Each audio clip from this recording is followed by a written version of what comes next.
Bienvenue à tous dans le 20h et merci de suivre RTI 1. C'est la fin du 7e forum sur la coopération sino-africaine de Beijing. Une rencontre avantageuse pour l'Afrique puisque Pékin, premier partenaire commercial du continent, a promis 60 milliards de dollars d'investissement, soit plus de 33 000 milliards de francs CFA. Venues de tout le continent à l'occasion de ce sommet, les premières dames africaines, dont Dominique Ouattara de la Côte d'Ivoire, ont une rencontre à Beijing avec leur homologue de la Chine sur la prévention et le contrôle du sida.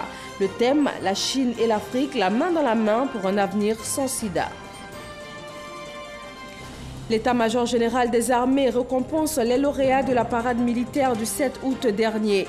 Il est question de stimuler les unités des forces de défense et de sécurité qui prennent part à ce défilé de commémoration de l'indépendance de la Côte d'Ivoire. Et puis le président malien réélu Ibrahim Boubacar Keïta a été investi ce matin pour un second mandat à la tête du Mali.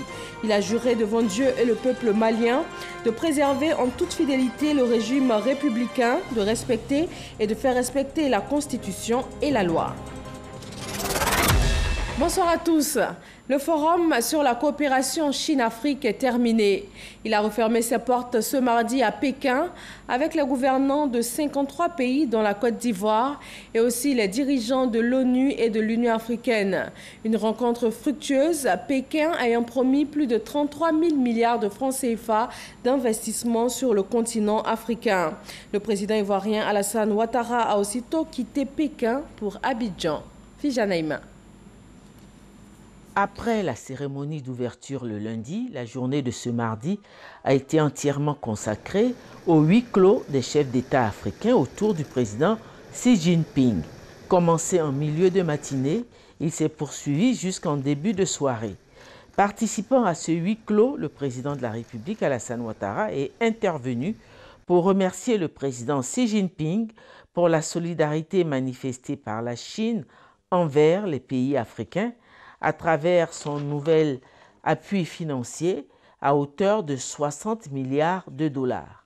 Le chef de l'État ivoirien a encore réaffirmé l'adhésion de la Côte d'Ivoire à l'initiative La ceinture et la route proposée en 2013 par le président Xi Jinping. Une initiative qui vise à construire des réseaux commerciaux et des infrastructures reliant l'Asie à l'Europe et à l'Afrique, en vue d'un développement et d'une prospérité commune. Le président de la République a émis une fois de plus le vœu d'une coopération plus renforcée entre la Chine et la Côte d'Ivoire. La fin du huis clos des chefs d'État a mis fin au 3e sommet du Forum de coopération sino-africaine. Le prochain sommet, prévu en 2021, se tiendra en Afrique du Sud. Le président sénégalais Macky Sall a été désigné comme coprésident du Forum de coopération sino-africaine, le FCSA, pour une période de 3 ans. Après sa visite d'État et sa participation au sommet du Forum de coopération sino-africaine, le président de la République a quitté Beijing dans la soirée pour regagner Abidjan. Et sur place en Chine, la première dame ivoirienne a participé à la réunion Chine-Afrique sur le sida. Elle a réuni en marge du sommet les premières dames de toute l'Afrique autour de la première dame chinoise. Elles ont partagé leurs expériences et souhaité s'inspirer du modèle chinois qui porte des fruits. Fijanaïma. Elles ont répondu présentes à Beijing ce mardi 4 septembre à la réunion Chine-Afrique sur la prévention et le contrôle du sida. Les premières dames sont venues des 4 coins du continent autour du thème « La Chine et l'Afrique, la main dans la main pour un avenir sans sida ». Cette grande mobilisation des premières dames n'a pas laissé indifférente Madame Peng Liyuan, première dame de Chine. Elle a exprimé toute la fierté du peuple chinois d'accueillir ses consoeurs en marge du sommet Chine-Afrique auquel prenaient part leurs conjoints.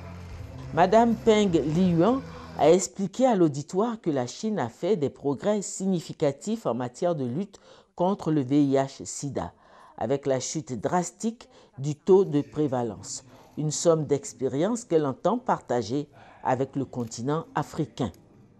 La présidente en exercice de l'Organisation des Premières Dames d'Afrique contre le VIH-Sida, l'OPDAS, la première dame du Burkina Faso, a relevé la résistance de la pandémie sur le continent et a réaffirmé l'engagement des premières dames à faire aboutir la lutte. L'OMS et l'ONU-SIDA, à travers leurs premiers responsables, ont apporté leur soutien aux premières dames. Michel Sidibé, directeur exécutif de l'ONU-SIDA, a insisté sur la nécessité pour les premières dames de promouvoir l'engagement des jeunes. Participant à cette rencontre, la première dame de Côte d'Ivoire, par ailleurs ambassadeur spécial de l'ONU-SIDA pour le traitement et la promotion du traitement pédiatrique, s'est réjouie de la grande détermination qui est ressortie de cette rencontre. Nous avons assisté à une réunion sur la lutte contre le sida, notamment pour les jeunes et les enfants. Et c'était très instructif et j'ai pu voir que toutes mes sœurs ont le même problème, à savoir comment éviter que nos jeunes ne soient contaminés par le VIH. Quelle solution pour sauver la jeunesse d'Afrique face à la propagation de la pandémie? Pour Madame Dominique Ouattara, la Chine offre une bonne plateforme de collaboration au vu des progrès qu'elle a enregistrés. Partenariat pour la lutte contre le sida est dans bien des domaines. Premier partenaire commercial de l'Afrique, la Chine est l'initiateur de pas mal de projets de développement, notamment dans l'agriculture en Côte d'Ivoire, avec le projet hydro-agricole de Guigidou dans la région de Divo. 500 hectares aménagés et exploités pour la recherche et la formation risicole depuis 1995. L'heure est aujourd'hui au bilan. Noël Niagno. Le projet hydro-agricole de Guigidou, c'est un périmètre risicole de 442 hectares réalisé par la coopération chinoise. Il est doté de 2 barrages sur Marigogo pour une longueur de 10 km. Coût de réalisation, plus de 10 milliards de francs CFA. Sa vocation, la recherche et la formation des riziculteurs ivoiriens. Ce centre a premièrement pour vocation de faire la recherche, d'introduire une variété chinoise de riz qui s'adapte aux conditions ivoiriennes, ou bien qu'on adapte aux conditions ivoiriennes. Au total, depuis 1995, la Chine a introduit environ 36 variétés. Donc, quand ces 36 variétés arrivent, elles sont mises à contribution au niveau de Guigidou. Et on regarde leur comportement, notamment la résistance aux maladies qui existent ici. Ensuite, la résistance aux insectes qui existent ici. Ensuite, leur rendement. Ensuite, nous regardons leur capacité à être adoptés par les Ivoiriens, c'est-à-dire leur goût.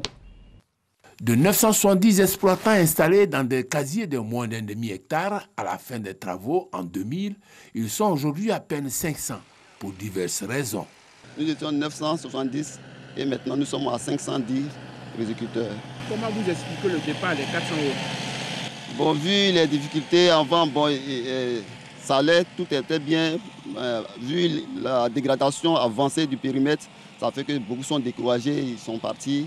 Bon, ceux qui sont restés, ils font avec parce qu'il n'y a pas d'autres activités.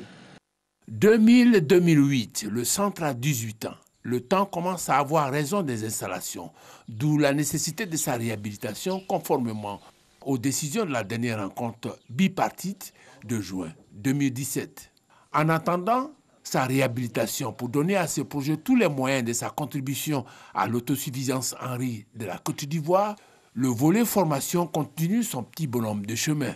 Ainsi, de 2016 à 2018, 3 cycles de formation ont été initiés avec le concours d'experts chinois.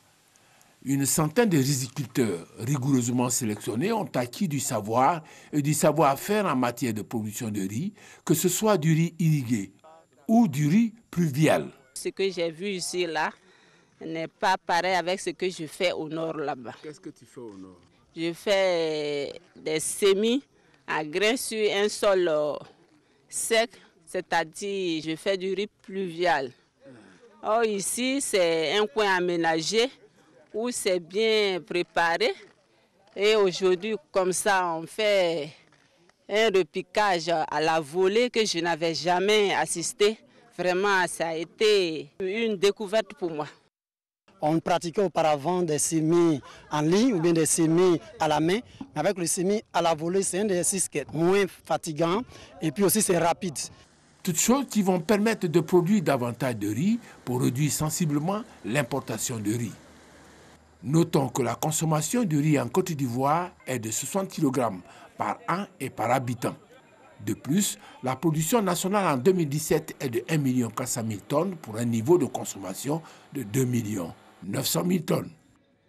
Coopération Sud-Sud, cette fois, la Côte d'Ivoire et le Mali vont concrétiser le projet de réhabilitation de l'axe Tengrela-Fakola en passant par DBT. Long de 62 km, c'est un tronçon essentiel dans la politique de coopération transfrontalière initiée par le Conseil des collectivités territoriales dans l'espace UEMOA. Mamadou Kwasi. Après 10 forages réalisés dans la région des Cascades au Burkina Faso et celle de Sikasso au Mali, ainsi que le trajet de transhumance entre la Côte d'Ivoire et le Mali, la coopération transfrontalière dans l'espace Escabo, Sikasso, Korogo et Bobo Dioulasso se renforce. Ceci avec la réhabilitation de l'axe Tengrela-DBT en Côte d'Ivoire jusqu'à Fakola au Mali.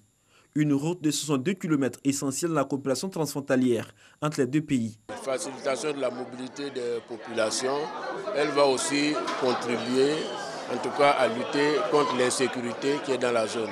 En cas d'intervention, les forces de l'ordre auront accès facilement justement à une zone ou à une autre.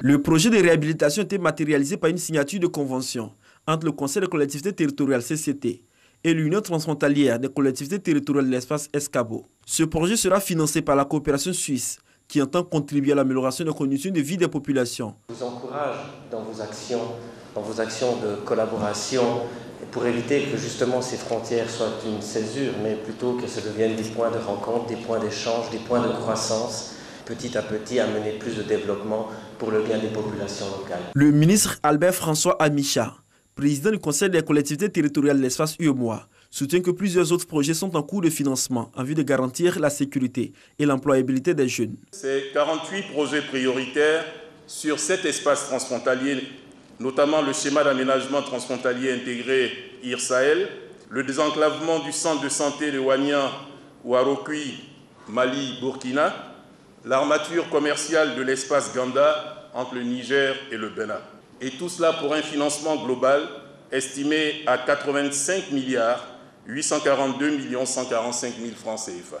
La formation et l'insertion de nombreux jeunes au métier de l'élevage et de l'extraction minière seront également adressés par cet ambitieux programme et nous y tenons particulièrement car l'orpaillage clandestin crée des problèmes et nous pensons qu'une des solutions, c'est de pouvoir formaliser cela, c'est de pouvoir l'organiser de manière à ce que nos jeunes qui veulent faire de l'orpaillage puissent le faire dans des conditions de sécurité et surtout qui ne dénaturent pas complètement le paysage et l'environnement. Le commissaire de l'UEMOA en charge de la décentralisation et de l'aménagement du territoire, Paul Kofi, et le représentant du ministre de l'Intérieur et de la Sécurité se félicitent de la réalisation de ce projet. Ils souhaitent qu'il améliore véritablement les conditions de vie des populations. Populations ivoiriennes et maliennes bénéficiaires de ce projet. À travers les différents porte-parole ont exprimé leur reconnaissance à l'UEMOA ainsi qu'à la coopération suisse. L'état-major général des armées récompense les lauréats de la parade militaire du 7 août dernier. Il est question de stimuler les unités des forces de défense et de sécurité qui prennent part à ce défilé de commémoration de l'indépendance de la Côte d'Ivoire. Abou Sanogo. Place d'armes de l'état-major général des armées. Les lauréats de la parade militaire commémorant le 58e anniversaire de l'indépendance de la Côte d'Ivoire, récompensés en présence du ministre d'État, ministre de la Défense Ahmed Bakayoko. Une cérémonie qui vise à susciter une saine émulation entre les différents détachements qui ont pris part au défilé du 7 août sur le boulevard Valéry Giscard d'Estaing. Ainsi donc, les prestations retenues pour la compétition et qui ont fait l'objet de récompenses sont le défilé pédestre, le défilé motorisé et le défilé des drapeaux et leurs gardes. Une commission de notation constituée de 14 membres a procédé à l'évaluation des unités. Sont arrivés en tête pour le défilé à pied l'école de gendarmerie de Torogui, le premier bataillon de commandos et de parachutistes et l'école de gendarmerie d'Abidjan. Pour le défilé des drapeaux et leurs gardes, le drapeau de l'État a occupé la première place, L'école de forces armées est arrivée en deuxième position quand la troisième place a été occupée par le 1er bataillon d'infanterie. Pour le défilé motorisé, arrivent en première position les forces spéciales. En seconde position, l'armée de terre. Et en troisième position, le groupement de sapeurs-pompiers militaires. Un prix spécial a été décerné à l'école militaire préparatoire technique de Bingerville. En créant ce prix, nous avons voulu amener les différents détachements à la perfection, à l'excellence dans l'organisation et le déroulement des cérémonies militaires. Le ministre d'État, ministre de la Défense, Ahmed Bakayoko, a salué la qualité du travail produit par toutes les unités. Je suis particulièrement heureux de me retrouver à une cérémonie qui met en exergue l'excellence, la discipline, l'éthique, la droiture et la beauté de l'acte au sein des forces armées. Nous devons continuer à progresser, à travailler, à améliorer les conditions de vie et de travail des soldats, leur formation, de sorte que cette confiance soit le socle du travail et du rendement des forces armées de Côte d'Ivoire. Je vous engage à faire en sorte que nous puissions continuer à progresser, à aller de l'avant. Le balancement harmonieux des bras, l'attaque du sol du talon, l'alignement dans les rangs et dans les colonnes, le salut du chef de détachement, la prestance, le respect des distances et intervalles ont été notés. Des prix d'excellence ont été décernés au président de la République Alassane Ouattara et au ministre d'État, ministre de la Défense. Sur la scène politique ivoirienne, un nouveau parti politique est né le 15 août dernier. Le Congrès pour la consolidation de la République et le développement Concorde a été présenté à la presse en ce jour par son président Alcide Djedje. Le parti a affiché également son intention d'adhérer au Rassemblement des oufouettistes pour la démocratie et la paix, RHDP. Gabriel Zani. Alcide Djedje n'est plus du Front populaire ivoirien. Il a créé depuis le 15 août 2018 un nouveau parti politique appelé le Concorde, entendez Congrès pour la consolidation de la République et le développement. Ce parti se met dans une posture de rupture avec le passé et se détermine à participer à la consolidation de la République. Concorde veut interpeller chaque cadre ivoirien, chaque Ivoirien ou non-Ivoirien pour les impliquer, pour vous impliquer dans la médiation partout où vous vous trouvez, afin que les moyens de la consolidation de notre nation et de notre République résident en chacun de nous. L'activité politique en Afrique ne doit pas toujours aboutir à la guerre ou au conflit armé. Cette idéologie, Alcide Djedje la résume en ce groupe de mots. La concorde à tout prix, inspirée sans nul doute du système suisse, qu'il cite en exemple et qualifie de démocratie de concordance en opposition aux autres démocraties désignées démocratie de concurrence où la majorité impose sa loi. En cela, selon lui, l'esprit constructif de son parti se rapproche de celui du Rassemblement des oufouettistes pour la démocratie et la paix, RHDP, parti unifié. Concorde entend surmonter les obstacles structurels par son action et par sa posture, pour bien montrer que nous ne nous contentons pas des discours et que nous sommes bien décidés à surmonter les clichés et les préjugés. Nous avons déclaré d'emblée que nous allons adhérer au RHDP. La raison de cette intention, promouvoir les affinités, les ressemblances, en balayant les clichés et préjugés ethniques religieux. Et pour l'heure, le RHDP est la seule entité politique ayant démontré sa solidité, selon Alcide Djedje. La CEDEAO s'intéresse particulièrement au secteur vital des ressources en eau. Les 15 pays membres de cette communauté ouest-africaine ont mis en place un observatoire régional de l'eau afin d'assurer une meilleure application de politiques communes de gestion intégrée des ressources en eau. Lansine Bakayoko. La communauté économique des États de l'Afrique de l'Ouest, CEDEAO, ne dispose pas de données fiables sur les ressources en eau de ses membres.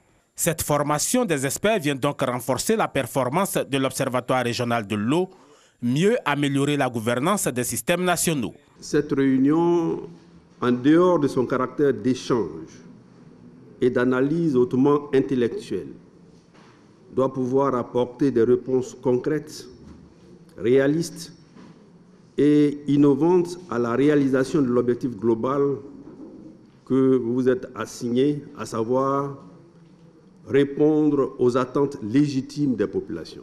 Cet observatoire régional de l'eau, véritable outil d'aide à la décision, est d'autant important que sur les 15 États membres, une dizaine sont confrontés à des problèmes récurrents de sécheresse. Sur le long terme, le projet permettra d'améliorer de façon significative les contributions des pays de mise en valeur des ressources en eau au développement socio-économique des pays membres de la CEDEAO.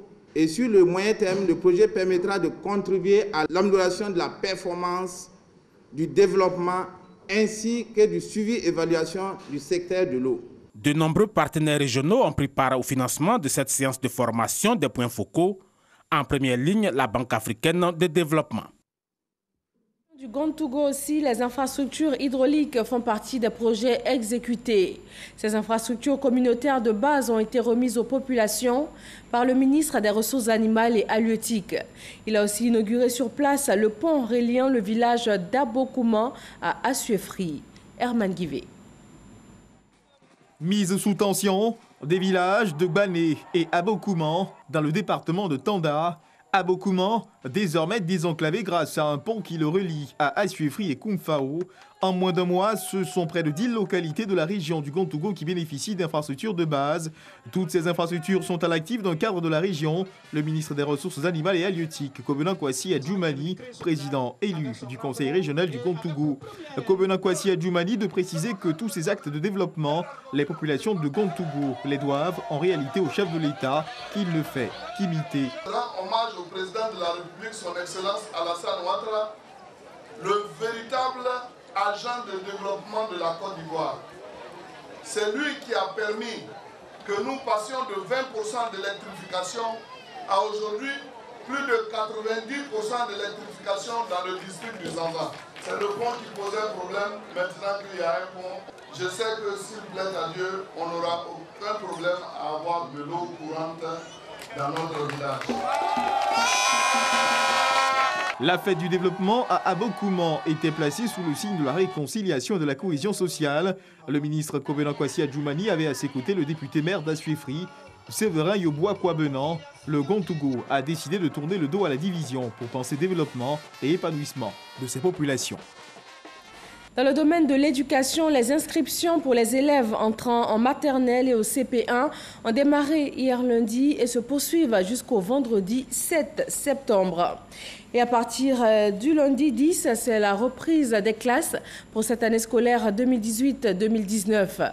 Pour bon nombre de parents, c'est la période pour fixer le montant de l'argent de poche perçu par les enfants. Une préoccupation qui grandit en même temps que les enfants, mais qui ne fait pas toujours l'unanimité. Faut-il donner de l'argent de poche aux enfants? À partir de quel âge et combien donner? Sephora Zegui et Grace Kondo se sont intéressés à ces questions. Leur reportage. Sur la terrasse d'Aïssata, une demi-douzaine d'enfants, les siens, des amis à eux et des cousins. Rentrée plus tôt que d'habitude, elle en profite pour discuter avec eux d'un sujet qui les concerne, leur argent de poche. Jacques, toi tu as de l'argent de poche? Tu n'as pas d'argent de poche encore. Et Katie, toi tu as de l'argent de poche? Pas encore. Ilias, son fils, et Kili, sa fille, sont fiers de montrer à leur maman ce qu'ils ont dans leur tirelire. Un argent de poche que Ilias est heureux de gérer lui-même. L'argent de poche me permet d'être autonome et d'être épanoui. Qu'est-ce que tu achètes généralement? Des goûters pour l'école. Aïssata, en donnant de l'argent de poche à ses enfants, veut leur apprendre à être autonomes et bons gestionnaires. Quand il avait 9 ans au CM1, j'ai commencé à lui donner 5 000 par semaine. Donc, normalement, dans le mois, ça fait 20 000. Mais il doit avoir normalement 15 000 dans le mois. Donc, je fais ce dépassement de 5 000 et je lui dis qu'à la fin du mois, il doit me donner 5 000 qui représente une économie pour lui. Outre Aïssata, Aude-Marie, cette mère célibataire, dit donner de l'argent de poche à sa fille de 10 ans, mais avec beaucoup de rigueur. C'est un parent qui donne assez. Ça dépend de l'âge. Moi, personnellement, ma fille a 10 ans. Je lui donne 2500 francs par semaine. Or, il y a des parents qui en font plus. Donc, c'est quand on en donne plus qu'il y a des risques. Contrairement à Aïssata et Aude, Pour d'autres mères de famille comme Pélagie, donner de l'argent de poche à son enfant pourrait les exposer à de mauvaises tentations. Avec la vie d'aujourd'hui, ce qu'on voit dans les rues partout, dans les écoles, j'ai préféré ne pas... Qu'est-ce qu'on voit dans les rues et les écoles? La drogue, la boisson, l'alcool, surtout l'alcool. L'alcool, ça fatigue les enfants. Donc j'ai décidé de ne pas donner de l'argent à mes enfants. À Yopougon, quartier Maroc, nous retrouvons la famille Yanga. Leur fille aînée, Emmanuela, étudiante de 18 ans, reçoit depuis son enfance de l'argent de poche. Un montant qui a évolué au fil du temps pour atteindre aujourd'hui 50 000 francs CFA. Je peux vous subvenir à mes besoins. Bon, je sors des fois avec mes amis, on va au restaurant. Je peux pour acheter, s'il y a quelque chose qui me plaît, je peux pour les acheter aussi. Dans cet espace gastronomique, Emmanuela et ses amis se retrouvent autour d'un repas. Son ami Saint-Tiche reçoit de l'argent de poche, mais d'une manière différente. Mon papa me dit, si j'ai besoin d'argent, je lui dis, il me donne quoi. Je lui envoie un message, je lui dis, ah papa, j'ai vu tel truc, ça me plaît, que j'ai besoin d'argent. Il m'envoie l'argent. Donner ou pas de l'argent de poche à ses enfants, une question qui est même étudiée à l'université. Pour ce professeur de psychologie, donner de l'argent dès le bas âge permet de responsabiliser les enfants. À partir de 4 ans, l'enfant peut avoir une pièce de 25, une pièce de 100 francs pour acheter une friandise.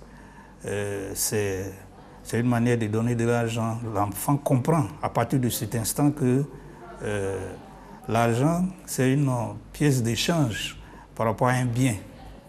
Et c'est un fait de société qu'il intègre au cours de son processus. En bas âge, des pièces, c'est suffisant. Et on veille à ce que, effectivement, il achète des choses qui ne vont pas nuire à sa santé.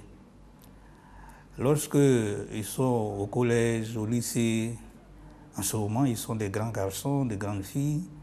Et en ce moment-là, ils ont d'autres besoins qui nécessitent qu'on puisse augmenter la valeur de l'argent qu'on leur donne. Et donc, ça dépend des besoins exprimés par l'enfant. Et normalement, le parent doit échanger avec l'enfant pour savoir quelle somme d'argent donner, ce qui peut effectivement convenir à son enfant. L'argent de poche, avec ses avantages et ses inconvénients, un débat qui traverse les familles. Chacune cherchant le moyen de rendre autonome son enfant, tout en évitant les dangers liés à l'argent. La promotion sortante de l'école multinationale supérieure des postes d'Abidjan a été honorée. Les élèves des cycles des administrateurs et des inspecteurs sont tous sortis majeurs de cette promotion 2018. Patricia Omouetia. La promotion Bilé Diemeleou de l'EMSP, l'école multinationale supérieure des postes d'Abidjan, est composée de 24 personnes, dont 8 administrateurs et 16 inspecteurs des postes et services financiers, originaires de 6 pays différents. Tous ces élèves ont suivi une formation commune destinée à accroître leurs compétences et à leur permettre d'assumer de nouvelles responsabilités de cadre supérieur des postes et services financiers. C'est une école particulière. Ils ne viennent ici que des gens pratiquement qui travaillent déjà. Donc à la sortie, le boulot, il est quasiment garanti. Ceux qui viennent des universités, qui passent le concours pour entrer à l'école, ils sont proposés par une structure au départ. Avec bientôt 50 ans à son actif, l'EMSP d'Abidjan assure de façon qualitative une formation de haut niveau des élèves inspecteurs et élèves administrateurs des postes, des consultants experts et universitaires, des professionnels et opérateurs économiques dispensent des cours planifiés par des vacations. Au-delà des difficultés, nous pensons qu'au finish, ce qui est important, c'est que nous les avons surmontées et nous avons pu réaliser ce qui était prévu. Nous sommes tous aujourd'hui là dans la joie, c'est l'essentiel. À ce jour, les cadres sortis de l'EMSP Abidjan continuent de servir au plus haut niveau dans les fonctions de leur pays. Nous, cadres de nos pays, nous avons l'obligation impérieuse de répondre à l'appel de la jeunesse, à l'appel de la relève et d'insuffler les qualités qui ont fondé la Côte d'Ivoire. Depuis sa création en 1970, c'est plus de 2000 personnes qui ont été formées à l'école multinationale supérieure des postes d'Abidjan. Dans l'actualité internationale de ce mardi, le président malien réélu Ibrahim Boubacar Keïta a prêté serment devant la Cour suprême du pays ce matin pour un second mandat à la tête du Mali. Laurent Sachaud et Alexis Ouedraogo.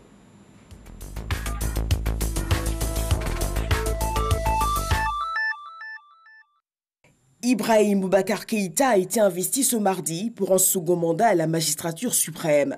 Il a prêté serment devant la Cour suprême. La cérémonie d'investiture s'est déroulée à Bamako. IBK, réélu pour un mandat de 5 ans, a indiqué qu'il serait le président de tous les Maliens. La Cour constitutionnelle a confirmé lundi l'inéligibilité de Jean-Pierre Bemba à la présidentielle congolaise du 23 décembre prochain. Ce refus fait suite à sa condamnation pour subornation de témoins par la CPI. Le candidat du mouvement de libération du Congo dénonce lui une parodie d'élection, une instrumentalisation de la justice pour l'écarter une fois de plus du scrutin. Le cyclone Jebi, le 21e de la saison dans la région ouest du Japon, a encore frappé mardi et largement perturbé les transports et activités des entreprises au Japon. Le typhon est considéré comme le plus violent qui ait frappé le pays depuis 25 ans. Cette dépression est accompagnée de vents très violents dans un très large périmètre. Des pluies diluviennes sont également redoutées et les populations habitant les zones inondables ont été évacuées. C'est tout pour ce soir. Merci de votre attention. Bonne fin de soirée à tous sur RTI 1.